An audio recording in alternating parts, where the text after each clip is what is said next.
Oh, wait, you're listening? Okay. All right. Okay. All right. You're Listening to Radiolab. Radiolab. From WNYC. See? Yeah. It's Gonad time. This is Gonads, episode 2. I'm Molly Webster. Oh, okay. My dashboard says it's 12 degrees outside. It's all okay. So in January, I went to Erie, Pennsylvania. Second attempt at Erie. First attempt was snowed out, but on the New York side. Thank you, bomb cyclone. It was like the Arctic winters of my youth. There are ice fishermen out on the lake. There was like some sort of record-setting snowfall in Erie that I'm sure is probably still melting up there. And I had landed in this frozen land to do a story about people freezing things. Oh. But not things that you would expect to be frozen. I don't know what you expect out of frozenness, but it's not that. Tofuti cuties, ice cream. That's what I freeze. Oh my gosh. Blueberries. Not fruit, but actual body parts. Ooh. Ooh. I like it. It starts at this house. We're going to the house. Here we are. Oh, hi. And the people who were at the center of the freezing were this couple. My name is Annie Dauer. That's one half. My name's Greg. I'm Annie's husband, and That's the other half. I think that's it, right? Yeah. Okay. Let's start at the beginning. So that's a crazy story. I think sure Ann probably told you that, right? What's your version? Well, Fall 1999. I was teaching high school phys ed. It was a Friday. She had just finished coaching volleyball, and her dad called, and he said, "Hey, I'm leaving work early. I'm going to go to this fish fry. I will swing by and pick you up. Let's go grab some dinner." I'm like, sure. He goes, I'll be over in about 15 minutes. I said, okay. And he goes, hey, it wouldn't hurt to look a little nice. And he puts the phone down, and I'm like, ew. You know, like, because I was literally in like a Nike outfit with my sneakers because I teach gym and I just finished coaching. So like, I'm like, and that's how I would have gone to dinner with him because it's dinner with my dad, whatever. But her dad had ulterior motives. Oh, there's a guy that I work with going to meet us. And I'm like, you set me up. So we're driving over there. I'm like, Dad, how old is this guy? Like 50, 60 years old, like your age? Like, how old is he? You know, and he's just like, and honestly, he's like, he's not that old. He's maybe a little older than you. So they get to the bar, grab a couple of beers, and then this guy walks over. Oh, that guy's not bad looking. This, of course, was Greg. We sat down at a booth, ate dinner, and by the end of dinner, Annie's thinking, yeah, he's pretty cool. we just had a lot of fun together. and so one date leads to two, two leads to three. At that point, they ditch her dad because he had still been hanging out with them. And a year later, things had gotten pretty serious. We still have that placemat. In fact, I was looking at it the other day. It's on the kitchen. Get it on the What, a placemat is coming out. Describe it to our listeners. right. White scalloped edges, some yellow food stains, probably a little mustard. This placemat is from a date that they went on around their 1-year anniversary, which was almost 20 years ago. Texas Roadhouse, right? I think it was a Texas Roadhouse. Was it Texas Roadhouse, yeah. Or Chili's, one of the two, because we used to go to Chili's. No, it was on Texas Roadhouse. Texas Roadhouse. Because they had peanuts. They had great peanuts there. They had only been dating for a year, but they were super into each other. So at a certain point, they're eating their peanuts or whatever, and the conversation turns to the future.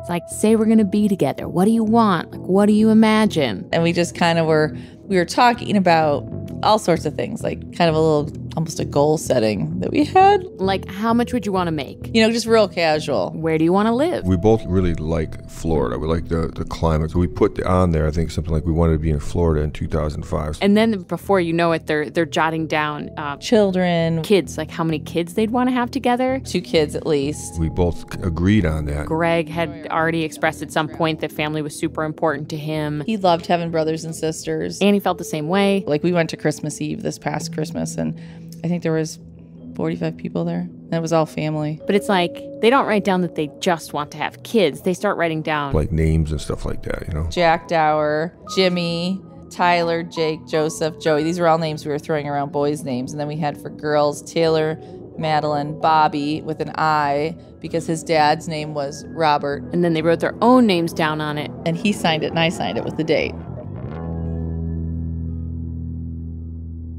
I just want to say, guys, this doesn't seem casual. Pretty intense, right? Casual dinner. We covered it all. Your definition of casual and mine are very different. Totally. A few months after that date, they go on one of their first big trips together. To the Super Bowl. Good evening, ladies and gentlemen, and welcome to Super Bowl 35. Stover approaches the football. We are underway. In Tampa Bay. And the morning of the Super Bowl, we were laying in the hotel room, and I woke up and I felt like she had this feeling of a weight on her chest. Like 100-pound weight sitting on my chest. Like I couldn't catch my breath. And I was like, something's wrong. So they come back from the Super Bowl. They go to the doctor. Doctor runs a bunch of tests. And then a week later, they go back. And they were like, you want the good news or the bad news? And I was like, the bad news. And they're like, it's cancer. And I was like, okay. Not good. It turns out she had this pretty big tumor, like right down her breastplate, like where your rib cage meets, like right over your heart and lungs. How big are we talking about? Grapefruit sized. Whoa. You know, you think cancer and you immediately think you're dying or you're going to die. But her doctor said, good news is that it's Hodgkin's lymphoma and it has a cure rate of like 95%. She said that the doctor literally was like, it's fine. Called it a slam dunk. But it's still super scary. Any cancer is scary. And at some point, Annie finds herself sitting down with Greg and saying, you don't have to do this. You didn't sign on for this. Like, we haven't even been dating a year yet. You know, you're young. You're a good-looking guy. You can find another girl and you can be guaranteed, like, a good future. And, you know, I said, run. When we got diagnosed, it was just like, boom, just like we got thrust from kind of this fast-track relationship, and we were really having fun, enjoying each other, moving pretty quick, and then bam, we got hit with that. So you got to do one of two things. You either say, do I love this woman, and am I ready to go on this kind of this tough journey that's going to be ahead, or am I going to get out? It was going to have to be one or the other, right? There was no gray in that scenario. So that's when I proposed to her. Whoa. Okay. She says yes. And so, like, newly engaged, they go through this cancer treatment. And about 9 months later, after all the treatment's done, she goes in for another scan. And all of the cancer is totally eradicated, except for this one thumbnail-sized tumor. The grapefruit tumor I had in my chest and my spleen dissipated, but it was still there. Way smaller, but it was still there, right in the middle of her chest. And at that point, the doctor looked scared. I saw terror in his eyes, like he was confused. Because he was like, I gave you the normal regimen. There must be something else going on. Like, that should be gone. He didn't know what else to do. So Annie and Greg thought, we need a different doctor. But Ann's insurance wasn't going to cover that. But Greg's would. So they just decided, screw it, let's just get married right now. And so we had like this real kind of small impromptu wedding at St. Gregory's. Just our immediate family, brothers and sisters, mom and dad. Literally, that was the only people invited. It was kind of somber. Because it was like, will I be alive in a year? Like, it's a big what if. 6 days later, they're in New York City with a new doctor. Dr. Carol Portlock at Sloan Kettering. And they had sent all of their test results to this doctor. They have their first meeting. They go through another month of tests. And then she sits down, puts her glasses down. Says, okay. I've looked over your test results and... you have stage 4, non-Hodgkin's lymphoma. She goes, it's very aggressive and it's a 70% chance you're going to die. I just remember feeling like, kind of like with her words and how quick they were and kind of cold, it was kind of like, this might not turn out the way we both really, really want it to.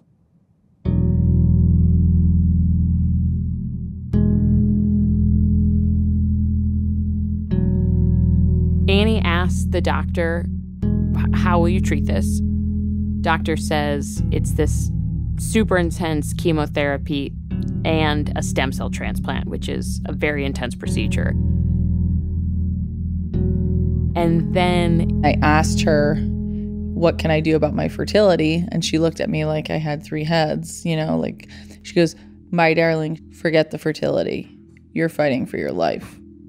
And Annie says back to her, like, no. I want children. Like, I don't think you get it. We have a plan. I put this on a placemat. I signed it. I'm going to beat this. You might not believe it, but I believe it. I'm having kids, and I'm having kids with Greg.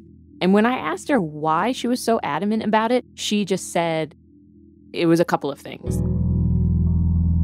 One, she just always really wanted to be a mom. That's what I wanted. I wanted to be a mom. But 2, she had just married Greg, just made this promise that they could have kids together. And she felt like if she couldn't do that, she was breaking that promise to him. Okay, so I get through it, and then he's maybe not going to want to be with me anymore. Like once I get healthy, because he's got dreams of himself individually, like separate from mine, even though we're married. You know what I mean? Like, so there was kind of like a worry that like maybe if we can't have kids, that like we might break up.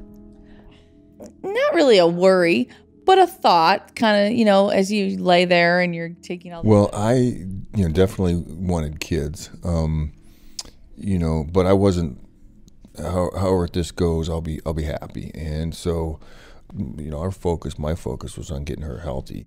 It was interesting because whenever they talked about like kids, or when them at that time like trying to get through stuff, they kept throwing their hands kind of forward, where they just kept saying like they were like tossing something in front of them. They would make that gesture. They would make the gesture of like I'm like throwing a ball out. Like your hand gestures are interesting because every time you talk about kids, you're like shooting your hands out away from your body and like putting something out there in front of you that then you can like heave yourself towards. I know, right? I mean, it's just kind of like, like you like reel it in, it's out there and it's circulating so you can see it. I don't know. I just felt like it was hope of there's the goal, go get it. So Portlock is like, no, I don't think you understand. Like, we need to get you in treatment right away, like within like maybe a week. And any fertility treatment would take too long. Like egg freezing takes too long. IVF, that would take weeks. But Annie is just like, come on. Anything. Give me a shot. And she just paused for about 30 seconds. And then she goes, there is a doctor across the street at Weill Cornell. He is a fertility specialist. He's doing a study right now. I don't know much about it, but I will make sure you have an appointment tomorrow morning. So the next morning, Annie is in this doctor's office across the street, and in walks this mystery doctor. All right, the duck is in the house. He had crazy, curly black hair, and he had a white lab coat on. I mean, he looked like a nutty professor. And I'm like, I kind of like this guy. I don't know why I like this guy, but I kind of like this guy. And do you remember when you met her? Yeah, Anne was one of the first few patients that we did the freezing for. Oh, this is our guy from episode 1, Mr. Magical Gonads. Gonads are magical organs. Yeah. Okay. We're back with the magic of the gonads. We're about to re-enter the magic land. And he's also the guy that brings us to freezing. But first, a little context. If you think about all of human history, creating more of us required an egg and a sperm and sex, and then some magic happened and a baby popped out. Yeah. But at a certain point, we started trying to figure out how to control that process. And so what starts is the freezing of reproductive parts. It all started with sperm. Okay. In the 1700s, they realized that sperm slowed down and became really sleepy when it got cold. I don't know, some sperm ended up in some snow. I'm not sure what the story is, but that's what they saw. It wasn't until the 1950s when they actually figured out how to freeze sperm, thaw sperm, and then use that to make a real baby. And then it's like, okay, well, if we figured out sperm, that's like half the population. So what about eggs? And so they start trying to freeze eggs, but that turns out to be a lot harder. Because eggs are so full of liquid. So when you try and freeze them, ice crystals form and it just pierces the egg. And it's at this point, sort of in the 90s, that Octay walks into the room. He was studying kind of eggs in general and fertility. And he ends up in a lab that is saying, you know, if we can't freeze eggs, maybe what we should actually do is just freeze the ovary. Which is a totally different ballgame because an ovary is an entire organ. Yeah, isn't an ovary kind of a big thing? Well, how big is an ovary? I mean, it's the size of like a walnut. But yeah, it's not a small task. It is still a whole organ. And that is actually what is cool about this whole thing because it is the egg factory. So if you can figure out how to freeze an ovary, you can potentially freeze thousands of eggs. And so when Annie shows up onto the scene, this was just an idea. It had never been done before, except for in animals. But the idea that a handful of doctors, including Octay, had was, for women in Annie's situation, you know, let's freeze some of your ovarian tissue, and then maybe one day the technology will catch up and we can do something with it. So when Annie walked in the door, how experimental was what you were doing? No, it was highly experimental because she was one of the first few patients. Annie comes in and he says, there's this thing, it's ovarian freezing. He goes, this is brand new. I've never successfully done this in a human. There were no pregnancies or anything. He told Annie, what I'm doing here is a shot in the dark. And this is like the basketball shot all the way across the court at the buzzer. But unfortunately, this is your only option. And then she said she was basically like, okay. He explained the process, said, you know, this is what we will try to do. You know, we can take out one of your ovaries, freeze it in liquid nitrogen. And then if you survive your cancer, which is a big if at this point, and if you make it to the 2-year mark, which is a big landmark for cancer survivors, we can look at reimplanting it. He just handed us his papers. He's like, sign away. So I must have signed my name. Like, do you remember what any of the waivers were? No, I just signed everything. Didn't read it, just signed it. Like, he could have been like, we're sending it to China and we're going to make babies with like your ovary over there. I did not like, literally, I did not like pay any attention. I just wanted a chance. Coming up, she gets that chance and things get weird. I'm Molly Webster. This is Gonads on Radiolab. Stay tuned. This is Kelly Powers in El Cerrito, California. Radiolab Presents Gonads is supported in part by Science Sandbox, a Simons Foundation initiative dedicated to engaging everyone with the process of science. Additional support for Radiolab is provided by the Alfred P. Sloan Foundation.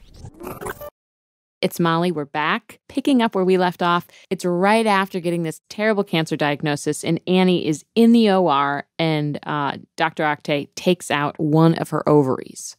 Well, walk me through that operation. What's involved? As far as surgeries go, it's super simple. Easy, painless. He puts her under anesthesia, and then he makes an incision in her abdomen. We go through patient's belly button with a camera, and then 2 little punctures along the bikini line, and we can pull the ovary out through that incision in the belly button. And then they drop it in a freezer. This is like a 45-minute outpatient procedure. Is it the kind of thing that, like, once it's done, you just walk home? Yeah. Oh, yeah. A week later, she's at Memorial Sloan Kettering getting chemo. And the treatment is, like, insane. She goes through rounds of chemotherapy where she gets chemo all weekend. You know, like the big Ziplocs, like the freezer bags, like the gallon? That's what they were hanging up, filled with chemo, nonstop. Down one, up, time for another one. Down one, up, time for another one. Time for another one. Constant. In this kind of chemo, they kill a lot of the cells in your body. Good cells, your bad cells, your immune cells, your stem cells, they kill everything. You're basically dead for all intents and purposes. I mean, the blood counts are all bottomed out. There's nothing. 0 white, 0 red, 0 platelets. From there, she gets a stem cell transplant, which is taking your blood out and putting stem cells back in. The idea is that then she would regrow her immune system, hopefully without cancer. May 26th, I walked out of the hospital. Annie is bald. No eyelashes, no eyebrows. Super skinny. Mouth sores. It sucks. But according to the doctors, they were like, you're good. She's cancer-free. You're clear. So when we got out, we walked to the park. Got a slice. Park pizza, which is the greatest pizza ever. the sun was shining and horns honking, and it was New York. Like, it was like, I stepped outside and I was like, oh, I'm alive again. Like, this is life. But there was a pretty good chance that the cancer could come back. So she and Greg go home and wait. 1 month goes by. 2. That placemat was just like, you know, hanging like on the fridge, front and center, like floating there. 3 months. 4. I would think about the cancer most of the day, where it was like, is it going to come back? Where is it? 5, 6. A year goes by, then 18 months. Still no cancer. When did you first have the ovary re-enter your mind? Well, it started I went May 13 of 04, you know, the 2-year mark. They did a PET scan, blood work, all that, and I was clear. And that day, I went and saw Octay. You just walked across the street. I did. I was like, I told him I was going to be there. And what you'll remember is the last time she talked to Octay, the deal was get to the 2-year mark. If you get to the 2-year mark, give me a call. I have no idea where we'll be at with this technology then. No idea if I'm going to be able to give you a baby, but we'll see. Now, in that interim period, in those 2 years, Octay had been continuing to experiment, working with other patients, taking thawed tissue and putting it back in them, but not where you'd expect. Originally we did this in the forearm. What? Like right under my watch, like on my forearm? Yes, correct. You would just take it and stick it in the muscle in the forearm. An ovary in the forearm? Yeah. How does that even make sense? Well, it makes sense because this is how crazy weird like an ovary is. You can put it literally anywhere in the body that has good blood supply. And in the next 3 to 10 days, new blood vessels form. And so it just pops on? Correct. But then how do you get a baby out of an ovary that's in your forearm? Oh, so the idea is that you could just, sort of pluck the mature eggs out from just underneath the skin, and then you could combine them with the sperm in a petri dish and just do normal IVF, where you'd make a embryo in a petri dish and then implant it. Gotcha. But by the time Annie walked in, no one had done this and gotten it to work. There had yet to be a baby born from an ovarian transplant. When Annie showed up, though, Octay was ready. He said, I'm going to take the 21-inch strips, these little bits of her ovary that had been frozen for 2 years, and we're going to suture them right underneath your belly button and your stomach. Wow. Wait, why there? Well, prior to me, he had put a few in a woman's rear end. No. Really? It actually wasn't him that did that, but rumor on the street is that there's an ovary on a butt somewhere. But he felt that putting it closest to where the other ovary is and where its original spot was probably the most beneficial. And he goes, hopefully within 2 months, you'll get a menstruation cycle. And he goes, and then you'll come out of menopause. Because remember that chemo would have shut down that remaining ovary and put her into full-on menopause. We don't know. It's not a guarantee. We just got to see. So Octay does the procedure again. It's super simple. He implants a few bits of ovary in the skin next to her belly button. And 2 months later, started to feel the first little marbles. Down around her belly button, she had these lumps. I don't know how to describe it, but like under the skin, you can actually like kind of grab it. And he had to always say, put your finger right here, because you can feel them. And certain times of the month, it would get bigger. Huge eggs on the skin. It was really weird. I mean, I'd have all different sizes, like sometimes less than a dime, sometimes as big as a quarter. What does it feel like? It just feels like if you rub your finger across, almost like just a bigger version of kind of like, they have, like the braille in the elevators. We would go to New York and Octay would actually measure them. It was interesting. Like a measuring tape and like put like marks on, and he'd like measure the circumference. He'd be like, great, that's a good size. And Annie says they hurt. I mean, I couldn't buckle my jeans because the button on the jeans would hurt pressing against the skin because they were sticking out, Move to elastic pants? It was like real pretty, So about a month after the marbles show up, they fly down to New York City for a series of appointments. First, a cancer checkup. They get a PET scan. Next day, they go see Octay. And that's when all these interesting things beginning to happen. Annie's on the exam table. He starts to do an ultrasound, which is always so uncomfortable. And then all of a sudden, Akshay says, "Oh my God. Oh my God." And I think I almost passed out. And I'm like, "Is everything okay?" He's like, "This can't be. This can't happen. And I'm looking at him and I'm like, "Dr. Akshay, what is wrong?" He's like, "Hold on." He kept looking. He's looking at the monitor and doing all this stuff. I said, "What can't be?" He goes, "You're pregnant." what? Yeah. It was just an unbelievable moment. I was like, "I'm pregnant?" No. Am I looking at the right patient? Take a look at the chart again. And Wait, she's pregnant. What does that mean? I mean, no one really knows what it means. It means that there are eggs that are protruding out of her skin, and yet somehow there's also an embryo in her uterus. I said, "How?" He goes, "The old-fashioned way, sweetheart." But Annie was like, no, really, how? What? I don't understand. He's like, "I don't know." And then he's like, wait.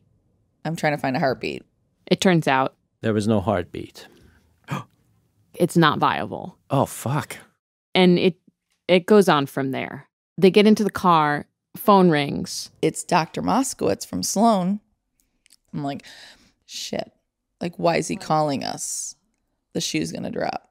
The cancer's back, right? Because we just had the PET scan, like, literally the day before.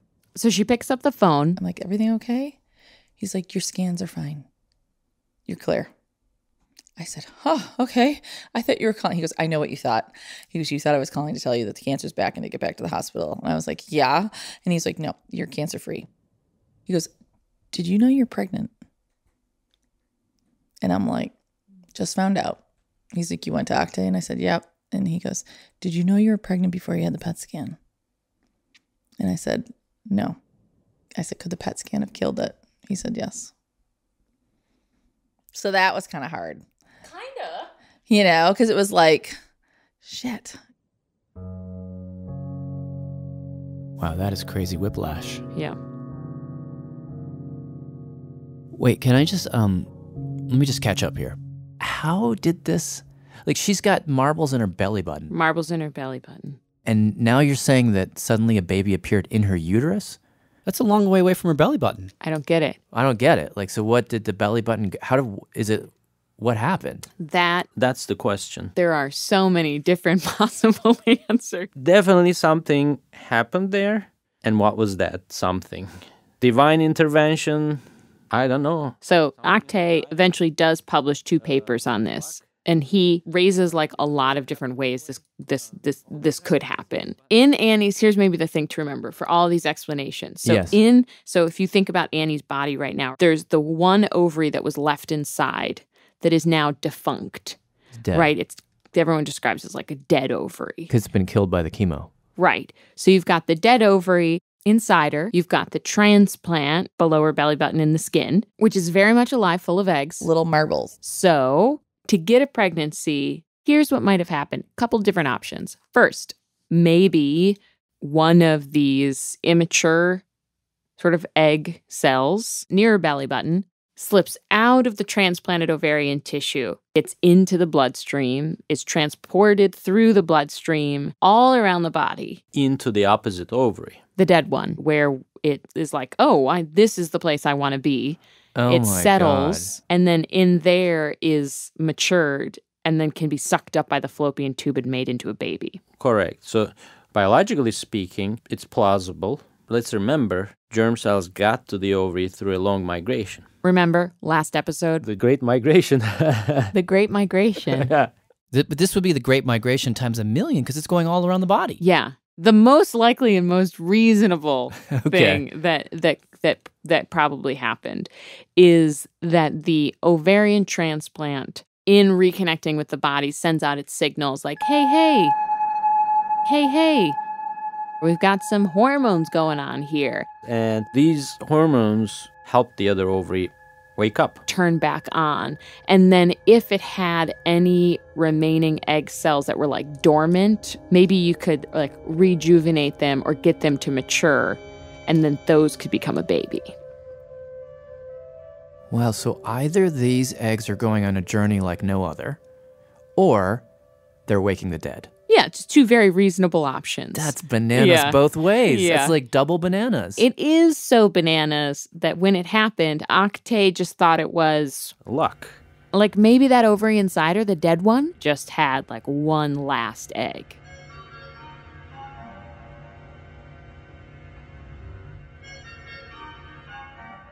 But a month and a half later, Pregnant. again. In the same way? Yeah. In her uterus. Yeah. Like, holy crap. My body healed enough I could actually achieve a pregnancy without intervention. And so September 25th, 2005,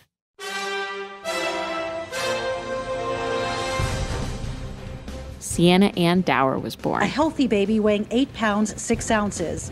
The first baby ever born in the U.S. of an ovarian transplant. Even though the chances of conceiving a child was unthinkable, Like 1 in 5 million. Greg and Ann Dauer gave birth to a miracle baby.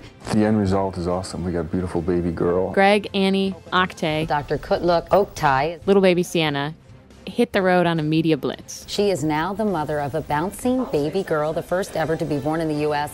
by using this particular technological breakthrough.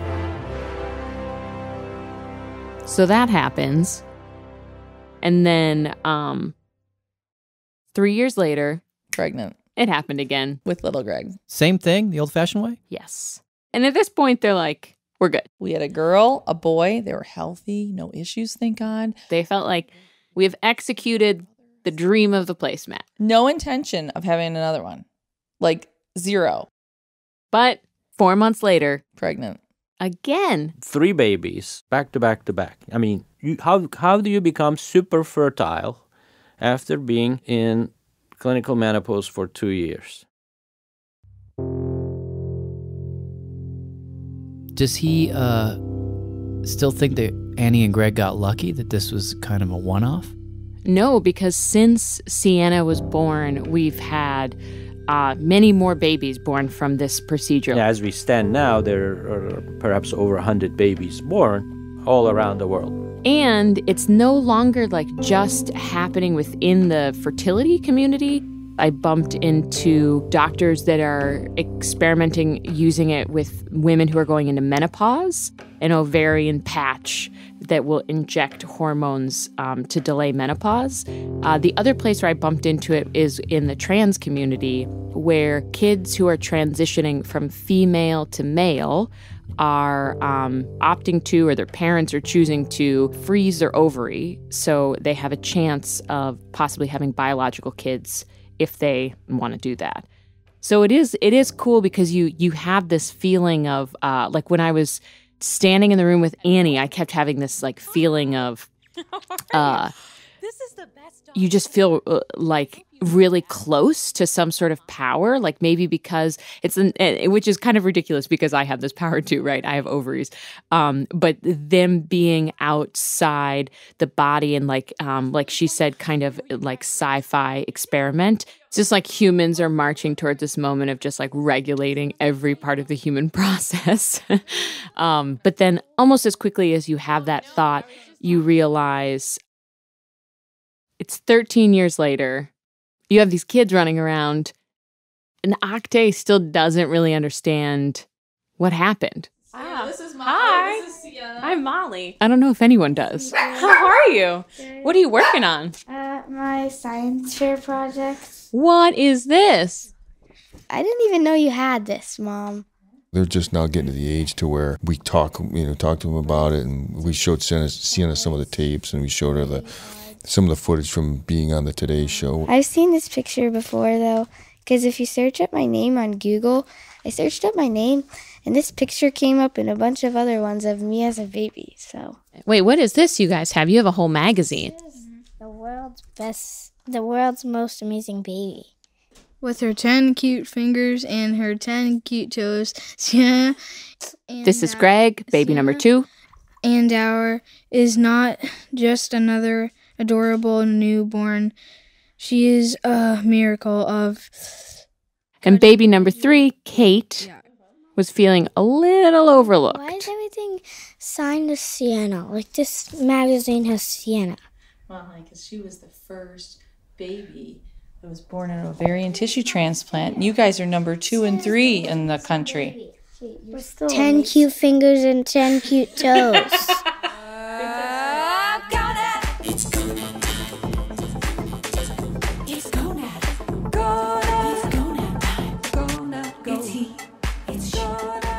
This episode was reported by me, Molly Webster, and produced by Pat Walters. With original music and scoring by Dylan Keefe, the Gonads theme is written, performed, and produced by Majel Connery and Alex Overington. Radiolab Presents Gonads is Rachel Cusick, Pat Walters, Jad Abumrad, and Molly Webster. So in the last couple of weeks, we teamed up with the website romper.com to turn some Radiolab listener stories about trying to conceive into this web special. There's a lot of different perspectives. You should totally check it out. It's over at romper.com/trying. Plus, I was on the Bustle Huddle talking about what it's like to be 35 and whether or not there's really a reproductive cliff. Check it out at romper.com/trying or wherever you get your podcasts. This is Isana calling from London. Radiolab was created by Jad Abumrad and is produced by Soren Wheeler. Dylan Keefe is our Director of Sound Design. Maria Matasar Padilla is our Managing Director. Our staff includes Simon Adler, Maggie Bartolomeo, Becca Bressler, Rachel Cusick, David Gable, Bethel Habti, Tracy Hunt, Matt Kilty, Robert Krulwich, Annie McEwen, Latif Nasser, Melissa O'Donnell, Ariane Wack, Pat Walters, and Molly Webster, with help from Shima Oliayi, Carter Hodge, and Lisa Yeager. Our fact checker is Michelle Harris.